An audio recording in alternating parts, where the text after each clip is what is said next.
Officials, these players complaining about officials just continues to build up this season.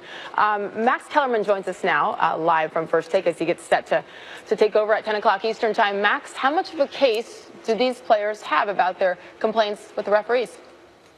I think the league, look, does the league want to see a foul shooting, a free throw shooting contest? No. And by the way, the fans don't want that either. And so not only are there rules now in place, but they are also enforced, maybe selectively. I think it's fair to say that it seems that way at any rate, in order to give the fans the offensive product they want. But in the case of Paul George and the Thunder specifically, our friends at Second Spectrum, analytics, looked at this, and the big three of Russell Westbrook, Paul George, and Carmelo Anthony get calls, fouls, when they're in the paint, 23% of the time. The league average is 17% of the time. So, in fact, they are getting more calls than average, which, by the way, you'd expect because they're great offensive players, all three of them.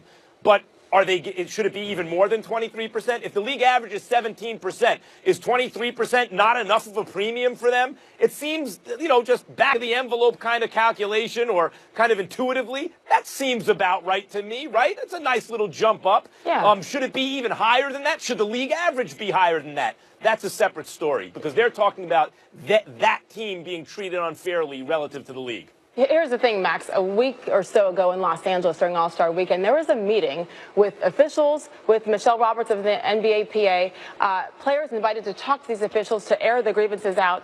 Two guys showed up, Andre Iguodala and Spencer Dinwiddie. Everybody could have come to maybe talk in person and ease these tensions so people complain, but when they have an opportunity to discuss it face-to-face, no one shows.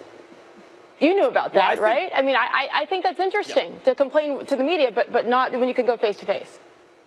I think part of this has to do with a changing league. The guys in the league right now came up with a different set of expectations in terms of what game they would be playing. The stars who are in their mid-20s and later now in the league. This is not an ISO league anymore. It's not the kind of league where the desire is to watch guys shoot free throws because they draw contact in the paint. What does the league want? What do the fans seem to want? And by the way, I'm not among them. I like the 90s style actually better than this style. I like the points being harder to earn. But what people are responding to in every sport, touchdowns in football, home runs in baseball, and in basketball, they like ball movement and three-pointers. This is what the fans want, more offense. And I think the players are adjusting to that. Those of us on this set, we like that bad boys, like knock them down, drag them out style from the 90s, too. I kind of like that every little bit of contact isn't whistled for a foul right now. Yes. I think that's, especially when it's basketball. Especially when the offensive player is initiating a lot of the contact. Yes. That's just three opinions. Max, we appreciate it. Max, you're brilliant. Thanks. Ezekiel Elliott has been